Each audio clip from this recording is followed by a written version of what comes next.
Hello दोस्तों, मैं अविनाश त्रिवेदी आप सभी का स्वागत करता हूं विकास स्टडी सर्किल के यूट्यूब चैनल पर।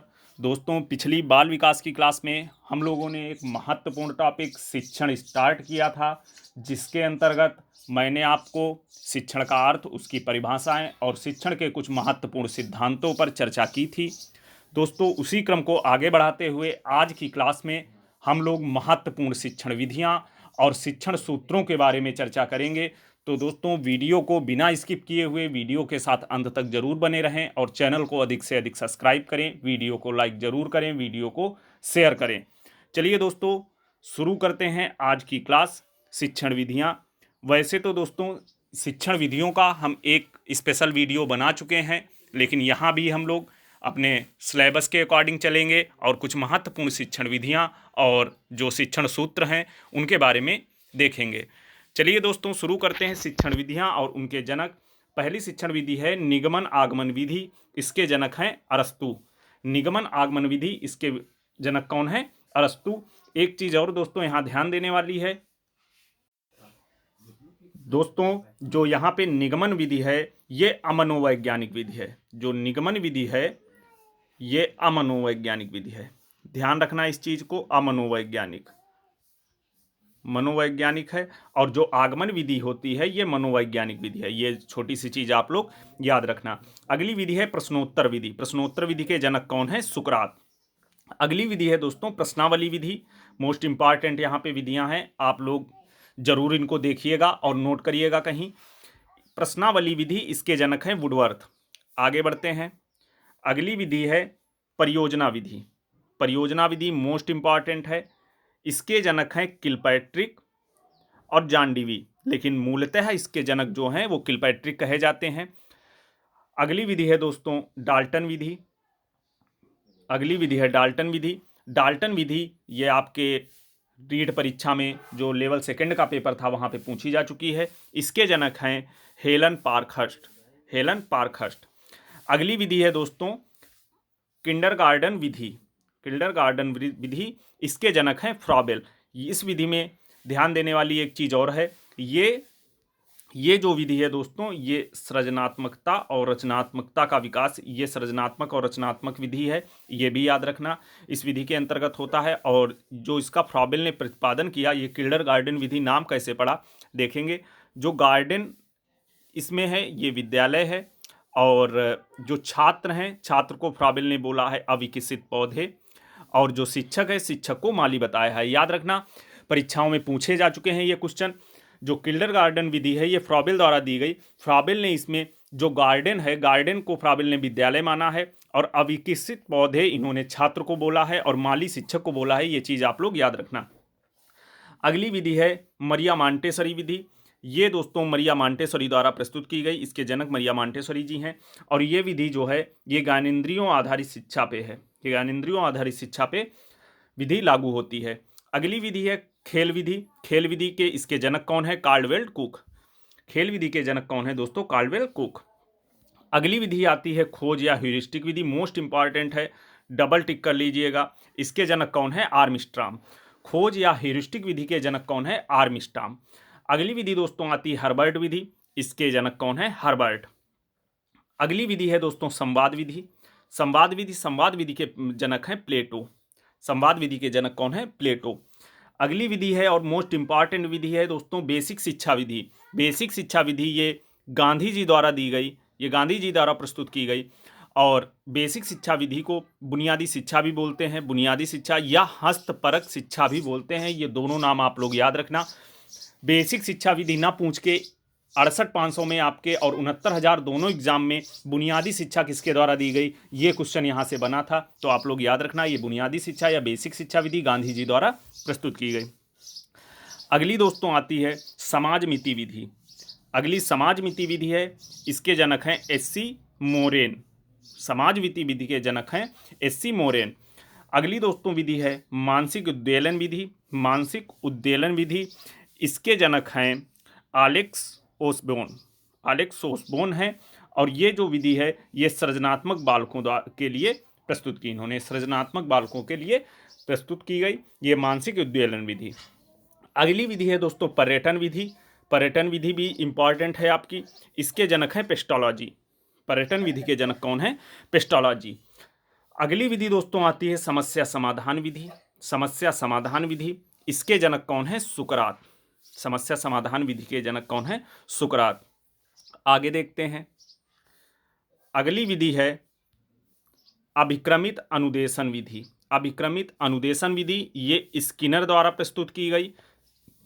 याद रखना दोस्तों, अभिक्रमित अनुदेशन विधि ये स्किनर द्वारा प्रस्तुत की गई और ये इस विधि में क्रिया प्रसूत अनुबंधन सिद्धांत, ये क्रिया प्रसूत अनुबंधन सिद्धांत का पालन करती है, ये भी आप लोग याद रखना। और ये क्रिया प्रसूत अनुबंधन सिद्धांत है, ये भी स्किनर द्वारा दिया गया। और एक चीज़ यहाँ पे कुछ पॉइंट हैं देखेंगे, रेखीय अनुदेशन जो है इसमें ये स्किनर द्वारा प्रस्तुत किया गया, ये सामान्य बालकों के लिए है। और साखीय अनुदेशन ये नॉर्मल क्राउडर द्वारा प्रस्तुत किया गया, ये प्रतिभाशाली विधि है या प्रतिभाशाली बालकों के लिए है। और अगली है अवरोही अभिक्रमित अनुदेशन, ये गिलबर्ट द्वारा प्रस्तुत की गई, ये मंदबुद्धि बालकों के लिए है।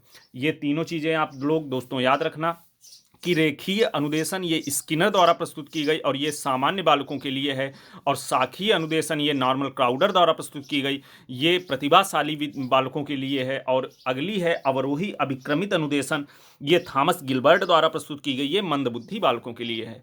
तो दोस्तों ये थी हमारी कुछ शिक्षण विधियाँ, महत्वपूर्ण, आप लोग इनको नोट कर लीजिए और वीडियो को 1 से 2 बार जरूर देखिए। अगले क्रम पे आता है शिक्षण सूत्र। शिक्षण सूत्र, शिक्षण सूत्र हमारे होते कितने हैं?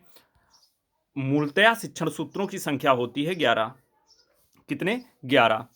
शिक्षण सूत्र कौन कौन से होते हैं आप लोग बहुत ध्यान से देखना, क्योंकि परीक्षा में क्या करते हैं, उल्टे से सीधे पूछ देते हैं क्वेश्चंस, तो आप लोग वहाँ पे कंफ्यूज हो जाते हैं, क्योंकि नाम वही रहता है। अभी मैं आप लोगों को बताऊंगा कि परीक्षा में एग्जाम में क्वेश्चन कैसे बनाते हैं। पहला शिक्षण सूत्र है सरल से जटिल की ओर। पहला है सरल से जटिल की ओर। अगला है शिक्षण सूत्र स्थूल से सूक्ष्म की ओर।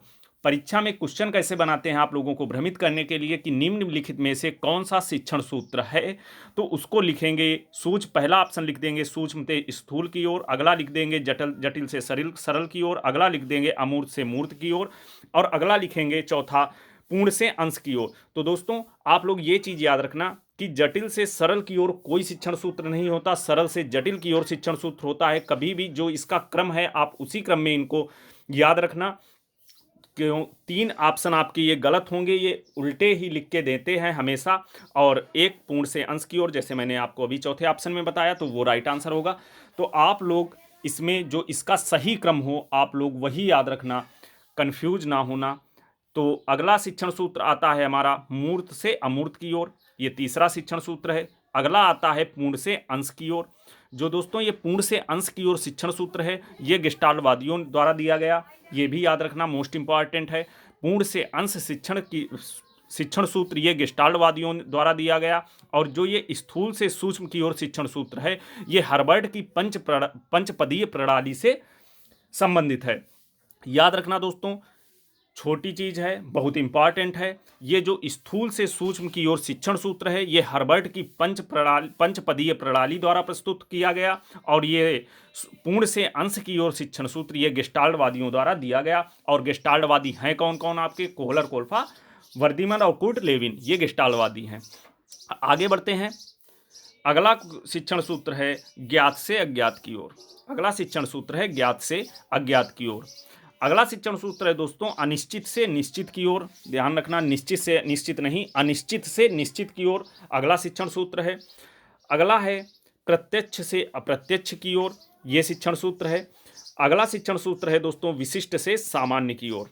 अगला शिक्षण सूत्र है 8वां हमारा विशिष्ट से सामान्य की ओर। इसी को बोलते हैं उदाहरण से नियम की ओर, या इसी को एक नाम हम लोग और देते हैं आगमन से निगमन की ओर। तीनों नाम आप लोग याद रखना, विशिष्ट से सामान्य की ओर, या उदाहरण से नियम की ओर, या दोस्तों आगमन से निगमन की ओर। जो आपके उदाहरण होते हैं ये आगमन विधि का पालन करते हैं, और जो ये नियम होते हैं ये निगमन विधि का अनुपालन करते हैं। और एक चीज़ और याद रखना, जो आपके उदाहरण होते हैं ये विशिष्ट होते हैं, और जो नियम होते हैं वो सामान्य होते हैं। कंफ्यूज ना होना, बिल्कुल कंफ्यूज करने वाली यहाँ पे चीज़ें हैं। अगला शिक्षण सूत्र है विश्लेषण से संश्लेषण की ओर। अगला शिक्षण सूत्र है 9वां हमारा विश्लेषण से संश्लेषण की ओर। अगला है 10वां दोस्तों शिक्षण सूत्र मनोविज्ञान से तर्क की ओर। और अगला अंतिम और 11वां शिक्षण सूत्र है अनुभव से तर्क की ओर। तो दोस्तों ये है हमारे 11 शिक्षण सूत्र। आप लोग वीडियो को 1 से 2 बार जरूर देखिएगा, आप लोगों को सारे शिक्षण सूत्र और उनका सही क्रम मालूम हो जाएगा। मूलतः शिक्षण सूत्रों की संख्या मैंने आप लोगों को पहले ही बताई 11 ही होती है आपसे, लेकिन ये कभी नहीं पूछेगा क्योंकि ये अपवाद है, कहीं कहीं 11, कहीं 12, कहीं 13 भी होते हैं।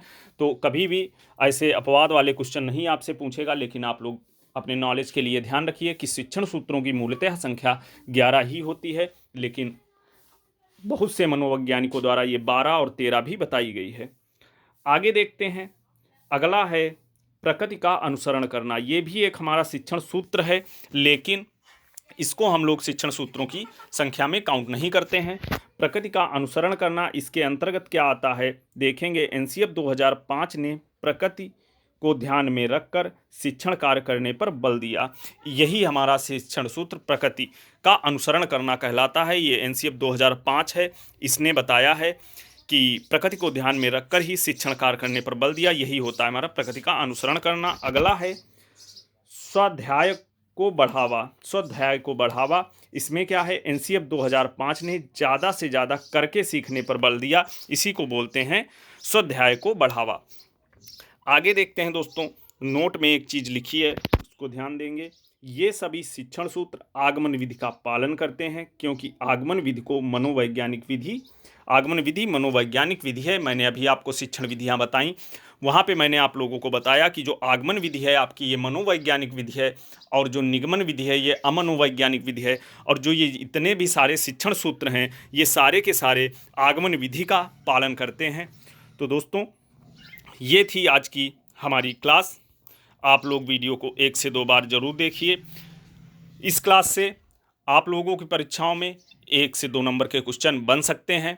तो दोस्तों वीडियो को अधिक से अधिक लाइक कीजिए, चैनल को अधिक से अधिक सब्सक्राइब कीजिए, वीडियो को शेयर भी कीजिए। हमारे चैनल पे आप लोगों के लिए और भी क्लासेस चल रही हैं, आप लोग वीडियोज़ में जाकर वो क्लासें भी देखिए।